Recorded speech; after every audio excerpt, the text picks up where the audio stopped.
Salut les stratoniens, salut à tous, j'espère que vous allez bien, j'espère que tout se passe bien de votre côté. On est parti aujourd'hui pour une nouvelle vidéo, on va bien évidemment parler de ce fameux BTC. Pas mal de choses assez intéressantes à noter, on a le CPI qui arrive assez vite, en tout cas il sera 14h30 chez vous, donc il risque d'avoir pas mal de volatilité par rapport à ça. On ira faire un tour sur l'Ethereum, on ira faire un tour sur la dominance du Bitcoin qui est en train de pumper assez violemment. On a le Bitcoin qui a chuté de 0,8%, les alts moins 4%. Donc je vais vous expliquer un peu un scénario qui peut arriver et qui serait vraiment dévastateur. On va parler SP500, indice dollar, on va aller faire un tour sur Arbitrum qui a bien chuté. On ira faire un tour bien évidemment aussi sur APT. Et puis ça sera plus ou moins tout, on prendra 2-3 autres alts que j'aime bien, comme ci, comme ça. Enfin bref, j'espère que cette vidéo vous plaira. Je tenais à vous dire que d'ici, une fois que la vidéo, je pense qu'elle sortira, même peut-être avant, je lancerai un live. Donc si jamais vous voyez cette vidéo maintenant, si jamais je suis peut-être en live en même temps, donc n'hésitez pas à aller check sur Twitch, il y a le lien en description. Sur ce, je vous souhaite à tous un bon visionnage, on est parti. Crypto, million. Crypto, million.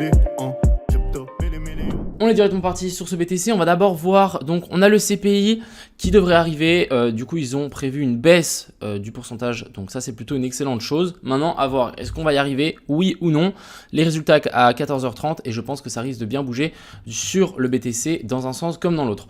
Scénario un petit peu, je dirais, ce qu'on peut largement voir et prévoir, c'est moi je pense qu'on va avoir un pump, étant donné que là on est en train de latéraliser au-dessus de notre zone de résistance, donc la zone des 28 800, c'est très très bien. Je pense qu'on peut quand même faire une petite touchette dedans. Vous voyez que là, on a laissé un petit équal low, ici, donc on commence à accumuler 2-3 stop loss. Pourquoi pas avec le CPI nous faire une petite ferrailleur, arriver, taper la zone de fair value gap, taper la zone d'order block ici, et ensuite vouloir rebondir et pousser au nord. Donc franchement, moi j'ai pas trop envie de me mettre et de me dire ok ça va pumper ou ça va dumper. Je préfère attendre le mouvement de manipulation au moment où on a le CPI et pourquoi pas essayer de rentrer là-dedans. C'est très, très agressif, mais des fois quand ça passe, ça paye. Donc méfiez-vous, on a ces résultats qui arrivent très vite. De plus, ici, on peut voir qu'on avait une énorme hausse du CVD, maintenant on a bien chuté. Donc là, on a quand même à mon avis des shorters qui sont quand même rentrés sur ce marché-là et qui essaient de tenter en fait de shorter le marché. Ici par contre, un petit peu plus différent, du côté des funding, on est toujours extrêmement grid, donc extrêmement dans le vert. Et le CVD, ça s'est calmé, donc plutôt une excellente chose, rien à dire par rapport à ça. Je pense qu'on a quand même des longues, on a des shorts, donc ça peut liquider dans tous les côtés. Donc faites attention une fois qu'on aura la news. Alors, ce qu'on peut s'attendre ici en plus petite time frame sur ce BTC, c'est pourquoi pas continuer à les latéraliser. Donc je pense qu'on peut latéraliser ici en haut. Et ce qu'il faut aussi se dire, c'est qu'on est dans une zone extrêmement importante. On est dans une zone, ici la zone des 30 000, qui est une grosse zone de résistance et en fait il y a à mon avis énormément de gens qui s'amusent à shorter ce marché là et le fait de vouloir shorter un BTC à 30 000 etc, ça peut simplement nous donner assez d'essence pour aller plus loin. Quand je dis assez d'essence, ça veut dire que souvent on avance de liquidation en liquidation. Si on a des liquidations au nord, il y a quand même une petite chance qu'on aille quand même pousser vers le nord et pousser. Donc personnellement moi je suis plutôt en longue mais sur les alts, non le BTC. Si vraiment je peux avoir un truc assez intéressant sur le BTC, ce serait un retour dans cette zone ici de fair value gap et puis ensuite on avisera, pourquoi pas ensuite repousser vers le nord. Mais bon, pour le moment on va simplement patienter, j'ai pas envie de me prendre la tête avec ce BTC ici qui reste plus ou moins bullish, hein. Si vraiment on réintègre et qu'on nous fait genre ici un bar Simpson, je peux vous dire que ça risque d'être très moche sur les alts. Alors pourquoi je parle autant des alts? Tout simplement parce qu'on a la dominance du Bitcoin ici qui a juste explosé. On arrive sur le haut du range, donc c'est un range quand même qui a duré depuis ici mai 2021. Donc ouais, ça commence à faire un sacré bout de temps et là on est juste en train de latéraliser et là on arrive vers cette borne haute. Donc deux possibilités, c'est autant simple que ça. On arrive à casser ça et ensuite on fait un pullback et là on pousse. Ça veut dire que le Bitcoin va prendre énormément de force, il va sans doute aspirer beaucoup de capitaux sur le BTC, faire un Bitcoin rallier et là je peux vous dire un truc, que si la dominance du Bitcoin monte et que on a le Bitcoin qui descend, les alts, ça va saigner, mais comme jamais. Quand je dis saigner, c'est des moins 20, moins 30%. Donc ça, c'est vraiment le pire scénario qu'on peut avoir. C'est la dominance du Bitcoin qui pump et on a le BTC qui dump. Ça peut être dramatique. Après, souvent, quand on a la dominance du Bitcoin qui pump, on a aussi souvent le Bitcoin qui pump. Ça me semble plutôt logique. Mais bon, c'est déjà arrivé, hein, je l'ai déjà vu, le truc des alts là, donc ça fait vraiment mal. Hein. Ça, je peux vous dire. Et le pire, c'est quand le Bitcoin pump et les alts qui dump. Ça, c'est vraiment genre... c'est démoniaque. Enfin bref, donc ici on est vraiment sur cette borne haute, donc à voir si on arrive à casser et vouloir essayer de continuer à pousser, ça pourrait être vraiment excellent.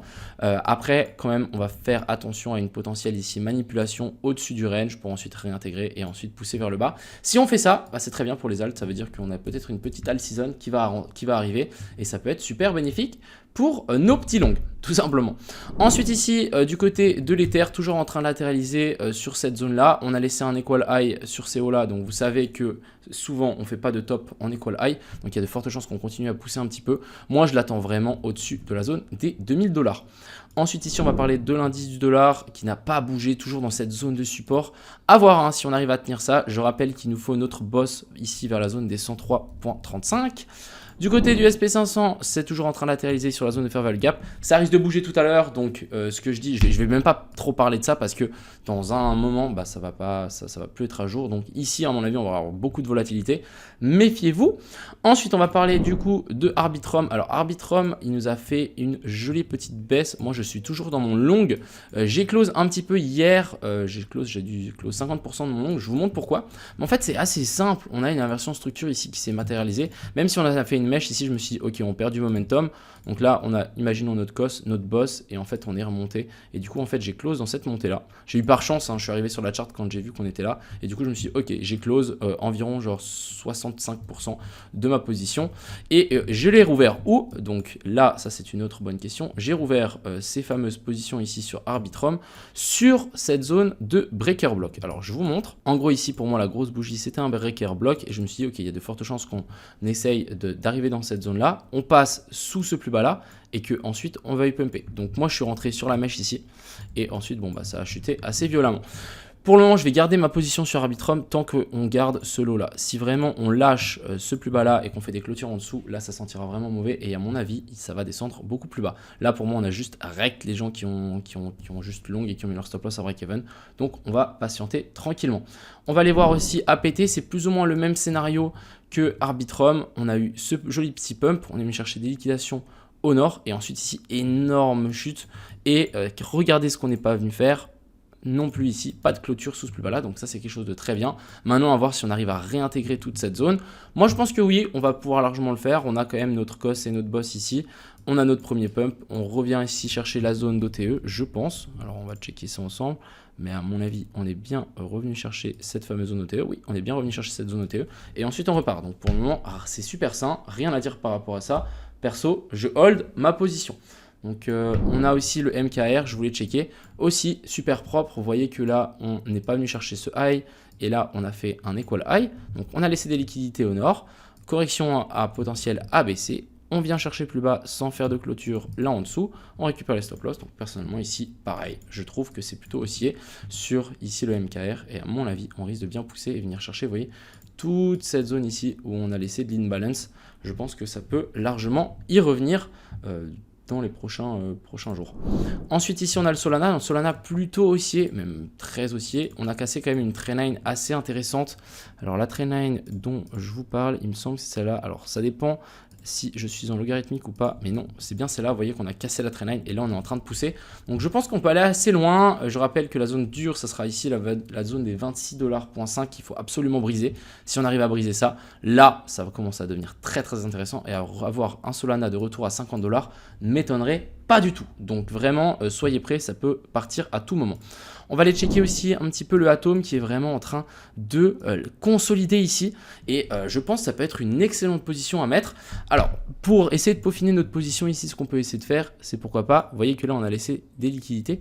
Pourquoi pas mettre des entrées ici et essayer de rentrer sur l'endroit où les gens vont se faire liquider. Donc pourquoi pas redescendre ici et ensuite vouloir pousser. Mais en théorie et en général, ici, on a le Atom très très bullish. Personnellement, je vais sans doute mettre une bille. D'ailleurs, je vais mettre une bille sur BitGet. Je vais en acheter un petit peu sur mon compte perso et puis on va essayer de target ces sommets ici vers la zone des 17 $. Je pense que ça peut être excellent. Voilà un petit peu pour cette vidéo. J'espère qu'elle vous a plu. Je rappelle que je serai en live tout à l'heure, donc n'hésitez pas à passer. Et puis n'hésitez pas à mettre aussi un petit commentaire pour savoir ce que vous en pensez. Sur ce, je vous souhaite à tous une excellente fin de journée. C'était Crypto Millions. Ciao.